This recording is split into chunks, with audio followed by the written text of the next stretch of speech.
नमस्कार दोस्तों, मैं एस्ट्रोलॉजर सचिन स्वागत और अभिनंदन करता हूं अपने सभी प्रिय दर्शकों का। गुस्सा एक ऐसा शब्द है जिसको हम सभी जानते हैं और ये भी जानते हैं कि गुस्सा खतरनाक होता है, गुस्सा नहीं करना चाहिए। आपको गुस्सा क्यों आता है? आपके अंदर क्या कमी है जिसके कारण गुस्सा बढ़ जाता है? गुस्सा आने का कारण क्या है? मिथुन राशि वाले जातक जातिकाओं के जीवन में कोई भी ऐसा इंसान नहीं है जिसे कभी ना कभी गुस्सा ना आया हो। किसी को तेज आता है, किसी को बहुत तेज आता है। चाहे महिला हो, चाहे पुरुष हो, चाहे बच्चा हो, गुस्सा तो आता ही है।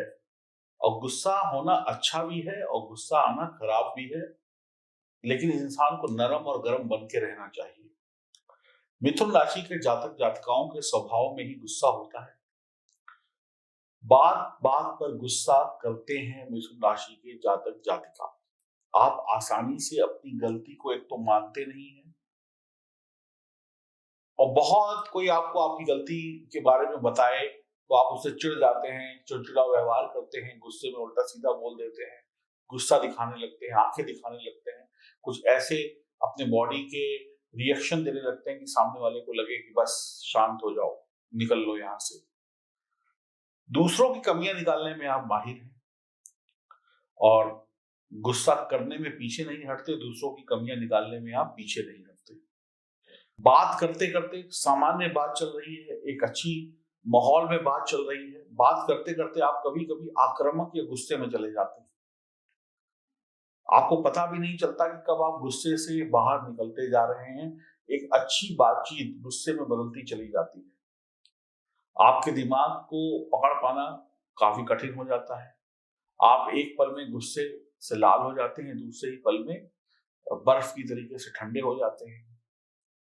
आप किसी से गुस्से से बात कर लेंगे, किसी को कुछ उल्टा सीधा बोल देंगे, किसी का दिल दुखा देंगे। उस समय तो आपको समझ में नहीं आएगा कि आपने क्या बोलना है, क्या नहीं बोलना है, बस बोलना है। आंखें दिखानी है, उल्टा सीधा बोलना है, मर्यादा को भी कई बार पार कर जाते हैं। लेकिन क्षण भर के बाद, कुछ मिनटों के बाद आपको रियलाइज होता है कि आपने बहुत ज्यादा बोल दिया, इतना नहीं बोलना चाहिए था। तो फिर आप उस व्यक्ति के आगे पीछे घूम के उसको मनाने की भी कोशिश करते हैं। तो ये आपका एक गुण है कि पहले गुस्सा और फिर उसके बाद प्यार से मनाना। यानी पहले गुस्सा कर दिया, सामने वाले को एकदम नीचा दिखा दिया, उसके बाद उसकी चापलूसी करके उसको मना भी लिया, चित्त भी मेरी पट भी मेरी। तो गुस्सा सामने वाले पे आप इतना करते हैं, जब करते हैं कि सामने वाले की इज्जत उतार देते हैं, ऐसे ऐसे शब्दों के तीर मारते हैं कि सामने वाला पानी पानी हो जाता है। भले आपके गुस्से में तेज आवाज ना हो, लेकिन जो शब्द हैं वो इतने तीखे होते हैं कि तलवार की धार से भी ज्यादा काम करते हैं। आप खुद तो अपने वादे के पक्के अक्सर रहते नहीं हैं और दूसरों से वादे पर बने रहने के लिए उम्मीद करते हैं। आप वादा खिलाफी करते हैं, वादा तोड़ते हैं, लेकिन जो दूसरा व्यक्ति है अगर वो वादा तोड़ दे तो आपको गुस्सा आ जाता है। वो व्यक्ति कहीं जा रहे हैं, 5 मिनट लेट हो जाए तो आपको गुस्सा आ जाता है, और आप अगर 15 मिनट लेट हो जाए तो कोई ना कोई बहाना बना के सामने वाले को बना लेंगे, लेकिन दूसरा अगर लेट हो गया तो आपको गुस्सा आएगा। फिर इस गुस्से में आप क्या कर बैठे हैं ये आपको भी नहीं पता होता। बाद में फिर आप पछताते भी हैं और फिर उसके आगे पीछे घूमते हैं मनाने के लिए। तो थोड़ा यहाँ पे कंट्रोल करने की आपको आवश्यकता होगी। सामने वाले की गलती पर आप उसको डांटेंगे, जब आपकी गलती होगी तो चापलूसी करेंगे। छोटी मोटी रोजमर्रा के काम में आपको जो देरी होना पसंद नहीं है, छोटे मोटे काम जो रोजमर्रा के काम है ये करने आपको पसंद नहीं है। आप इन सब कामों को करके बहुत परेशान हो जाते हैं, गुस्सा आता है। घर में मम्मी ने कह दिया, पापा ने कह दिया, किसी ने भी कह दिया, ये छोटे छोटे काम है, सब्जी ले आओ, आटा ले आओ, चावल ले आओ, या ये घर के बत्ती का बिल जमा कर दो। ये छोटे छोटे जो काम होते हैं घर के, दूध ले आओ, कोई आया है तो उसके लिए कुछ बाहर से खाना ले आओ। ये छोटे छोटे काम जो है घर के, ये सब कामों में आपको बड़ा इरिटेट होते हैं, आप ये सब करने आपको पसंद नहीं होते हैं, लेकिन मजबूरी में करते हैं। और पता है कि पिताजी के सामने गुस्से से नहीं बोल सकते, माता जी के सामने नहीं बोल सकते, तो मन ही मन में गुस्सा करते रहेंगे, दांत पीसते रहेंगे, लेकिन मजबूरी में काम कर ही देंगे। लेकिन यहाँ पर भी आपको गुस्सा आता है, जो रोजमर्रा के काम होते हैं उनको करना आपको बिल्कुल पसंद नहीं है। तो इससे आपको कई बार बहुत अधिक गुस्सा आ जाता है। आप उनसे बहुत ज्यादा गुस्सा होते हैं, यानी उन लोगों से बहुत ज्यादा गुस्सा होते हैं जो बात आपकी सुनते नहीं, जो आपकी बात को सुने नहीं। जैसे कि आप बात कर रहे हैं कि ये ऐसे करना है, वो वैसे करना है, अगर सामने वाला ऊपर देख रहा है, ऐसे नीचे देख रहा है, या सामने वाला कुछ और दिमाग में कर रहा है, या सामने वाला मोबाइल हाथ में लेके बैठा है और आप कुछ ना कुछ बोले जा रहे हैं, तो अगर सामने वाला आपकी बात पे पूरा केंद्रित नहीं होगा, पूरा ध्यान नहीं देगा या देगी, और आप अपनी बात बोले जा रहे हैं, तो आपको गुस्सा आएगा। आप उसका मोबाइल लेके नीचे रख देंगे, उसको बोलेंगे सामने मेरी तरफ देखो, इधर उधर मत देखो, अगर इधर उधर देखना है तो गेट आउट। मैं बोल रहा हूं तो मेरी बात को सुनिए, मैं बोल रही हूं तो पूरा कॉन्सेंट्रेट मेरी बातों पे होना चाहिए। और इसके विरुद्ध अगर कोई और बोल रहा है तो आप दुनिया के सन न जाने कहां कहां इधर उधर देखते रहेंगे। लेकिन अगर आप बोल रहे हैं तो फिर सामने वाले को आपकी आंखों में आंखें डालकर बात को सुनना पड़ेगा। नहीं सुनेगा या नहीं सुनेगी तो फिर आपको गुस्सा आएगा। तो ये एक और कारण है कि आपको 100% कॉन्सेंट्रेशन चाहिए सामने वाले का, कि वो आपकी तरफ देखता रहे या देखती रहे और आपकी बात सुनते रहे। एक आपका और भी गुस्सा होने का कारण है कि आप एक जगह पर टिकते नहीं हैं, एक जगह पे काम में नहीं टिकते हैं, बोलेंगे कुछ, करेंगे कुछ, दिमाग इधर काम उधर। तो जब आप टिकते नहीं हैं तो सामने वाला आपसे जो उम्मीद करके बैठा है उस उम्मीद में आप खरे भी नहीं उतरते। जब आप खरे नहीं उतरते तो सामने वाला आपको रोक टोक करता है, कुछ बोलता है, ये काम गलत हो गया, तो आपको गुस्सा आ जाता है, क्योंकि आपको पता है कि आपकी ही गलती है, लेकिन आप मानेंगे नहीं, क्योंकि आपको बोला गया था ये काम 2 घंटे में खत्म करना है, लेकिन वो काम आपने शुरू किया और उस 2 घंटे में ख्याल आया कि कुछ और कर लेते हैं, तो उस काम को छोड़कर कुछ और को शुरू कर दिया। अभी 2 काम शुरू हैं, लेकिन तीसरे का दिमाग में और चल रही है बात कि तीसरा भी कर लेते हैं। ना पहला हुआ, ना दूसरा हुआ, ना तीसरा हुआ। जब पहले के बारे में पूछा गया ये काम हुआ कि नहीं हुआ, तो आपने कहा नहीं हुआ, तो जिसका काम था उसको आपको गुस्सा आएगा। गलती आपकी है, लेकिन फिर भी आप आंखें दिखाएंगे, इधर उधर के बहाने बनाएंगे। कई बार बहानों से बच भी जाते हैं, लेकिन कई बार पकड़े भी जाते हैं। तो आप एक समय पर जब 10 काम करने की कोशिश करते हैं, एक समय पर जब अपने दिमाग को 10 जगह घुमाने की कोशिश करते हैं, तो आपको दूसरों की बात सुननी पड़ती है, और दूसरों की सुनना आपको पसंद नहीं है, इसलिए आपको गुस्सा आता है। आपको कोई रोके, कोई टोके, ये आपको बिल्कुल पसंद नहीं है। आप बहुत बातूनी होते हैं, अपनी बात पूरी करके ही दम लेंगे। अगर सामने वाले को सुननी है तो सुननी पड़ेगी आपकी बात। आप उसको चुप करा के अपनी बात बोलेंगे। पहले मेरी सुन लो भाई, उसके बाद खुद बोलना। अगर बीच में बोलना है तो मुझे गुस्सा आ जाएगा, मैं मीटिंग छोड़ के चला जाऊंगा या चली जाऊंगी। मुझे ऐसे लोगों से कोई बात नहीं करनी जो मेरी बात ना पहले सुने। पहले मेरी, फिर तेरी सुननी होगी तो सुनेंगे, नहीं सुननी होगी तो नहीं भी सुनेंगे। कोई जरूरी नहीं कि आप दूसरे की सुने, लेकिन अपनी जरूर सुना देंगे।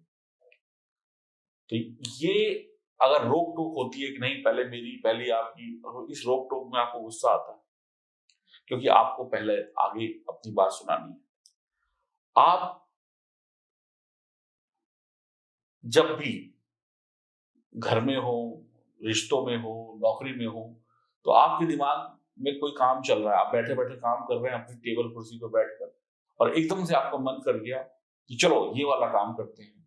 या घर पर आप मान लीजिए पति हैं और आपकी पत्नी घर में खाना बना रही है, और आप बैठे ऑफिस का काम कर रहे हैं, और एकदम से आपको मन किया चलो मॉल जाके खाना खाते हैं। तो फिर ऐसे में आपने बोल दिया कि इस होटल में या इस मॉल में जाकर खाना खाते हैं, या ऑफिस में बोल दिया चलो ये काम करके आते हैं। तो सामने वाला जो काम कर रहा है या कर रही है, उसको वो काम अगर उसने तुरंत बंद कर दिया और तुरंत आपके साथ चलने को तैयार हो गया या हो गई, तो आपको गुस्सा नहीं आएगा, अन्यथा आपको गुस्सा आएगा। क्योंकि आप घोड़े पर बैठे हुए होते हैं कि बस जुबान से निकला मैं तो तैयार हूँ, सामने वाला तैयार हो जाए। अगर सामने वाला तैयार नहीं है तो उसको इतना वक्त भी नहीं देंगे कि वो अच्छे से अपने आप को मेंटेन कर सके, तैयार हो सके। जैसे हो वैसे ही चल पड़ो। तो यानी कि आपको ना सुनना बिल्कुल पसंद नहीं है, जो मैंने बोल दिया वो तुरंत हो जाए। अगर ना बोलेंगे तो मुझे गुस्सा आएगा। तो इस वजह से भी आपको गुस्सा आता है। यानी कि आपके साथ जो काम करने वाले लोग हैं उनको 24 घंटे हाई अलर्ट पर रहना पड़ता है कि जनाब कब क्या कह दें, और हम तैयार नहीं हुए तो हमें बॉस की या पति की या पत्नी की या इसकी या उसकी डांट सुनने को पड़ेगी। तो सामने वाले की ना आपका गुस्सा आने का कारण बन जाता है। तो ये सब बहुत सारे कारण हैं मिथुन राशि वाले जातक जातिकाओं के जीवन। आप लोगों से मजे लूटते हैं, लोगों का मजाक उड़ाते हैं, लोगों की व्यंग कसते हैं, तो कोई बात नहीं, लेकिन कोई आपसे कसे तो गुस्सा आता है। आप अपने फैसले बार-बार बदलते हैं, अपने फैसलों पर टिके नहीं रहते हैं और अगर आपको कोई रोके-टोके तो आपको गुस्सा आता है। आप सफेद झूठ बोलने में माहिर हैं, आप दिन को रात बनाने में माहिर हैं, तो आपके अंदर ये कला है कि आप लाल को पीला कह सकते हैं।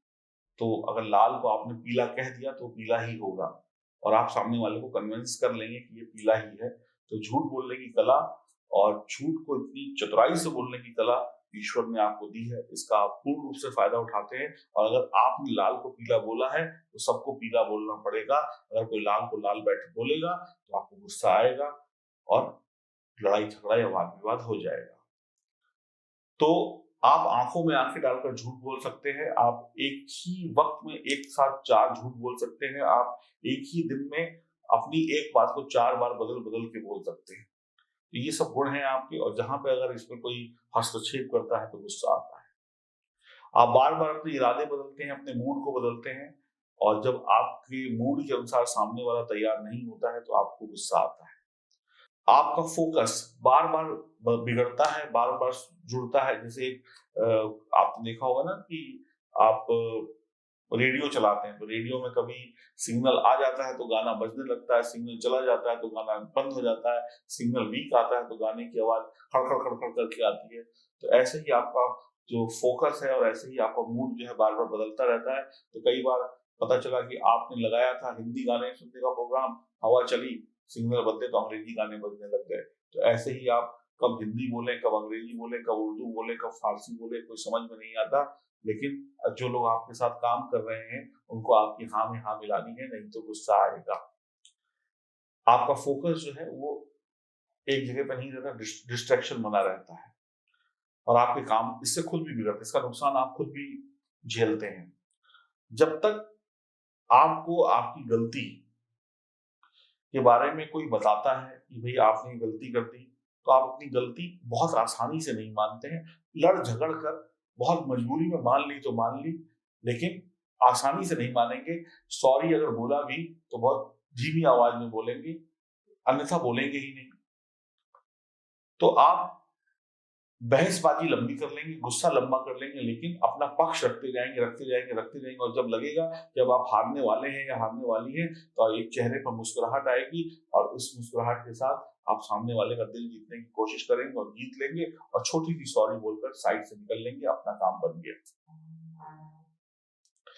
आप अपनी आदतें नहीं बदलते हैं, आप अपनी आदतें जब बदलने को कोई कहता है कि बेटा ये आदत बदल लो, बेटी ये आदत बदल लो, बच्ची ये आदत बदल लो, तो आपको गुस्सा आता है। आप वो बातें करते रहते हैं जिससे सामने वाले को गुस्सा आता है और आपको भी गुस्सा आता है। आपकी राशि का स्वामी बुध है। बुध ज्ञान और वाणी और जुबान का कारक है, तो जुबान के आप पक्के हैं, दिमाग के आप पक्के हैं, क्योंकि झूठ बोलना इस दुनिया की सबसे बड़ी कलाओं में से एक कला है और झूठ के साथ बने रहना और आंखों में आंखें डालकर झूठ बोलना या किसी को गुमराह करना या लाल को पीला बना देना, दिन को रात बना देना, ये गुण आप ही के अंदर है। और भी राशियों में है, लेकिन आपके अंदर तो कूट-कूट के भरा हुआ है। तो राशि चक्र की ये तीसरी राशि है, तो मिथुन राशि की जो भी जातक-जातिकाएँ हैं, अगर उनके जीवन में ये सारी बातें होती हैं, तो उन्हें गुस्सा आता है। तो उम्मीद करता हूँ ये एक छोटी-सी कोशिश थी आपको आपके बारे में बताने की और ये बात मेरी आप तक पहुँची होगी ज्योतिष के माध्यम से। आपके बारे में और भी बहुत कुछ मैं जानता हूँ, जो शायद आप भी नहीं जानते। आपकी उम्र किसी की 15 होगी, किसी की 20 होगी, किसी की 25 होगी, किसी की 50 होगी, किसी की 70 होगी। ये 70, 50, 25 सालों में आप अपने आप को नहीं जान पाए। आपसे बेहतर शायद ज्योतिष के माध्यम से मैं आपको जानता हूँ। तो उसी का एक ये छोटा-छोटा सा अंश मैं लेकर आपके सामने प्रस्तुत होता रहता हूँ, ताकि आपको आपके बारे में बता सकूँ और आप अपनी कमियों को सुधार सकें। गुस्सा सुधारने के लिए सिर्फ एक ही चीज़ है, गुस्सा ना करना। और गुस्सा ना करने के लिए अपना मूड अच्छा रखिए, योग प्राणायाम करिए और हो सके तो अपनी जन्म कुंडली की विवेचना कराएं। हो सकता है ग्रहों की स्थिति बहुत ज्यादा खराब हो, जिसको सुधार कर आपके जीवन में खुशियां वापस आ सकती हैं और आपकी तरक्की डबल ट्रिपल हो सकती है। आपको वीडियो कैसा लगा मुझे कमेंट बॉक्स में लिख के बताइएगा। हरिओम, नमस्कार।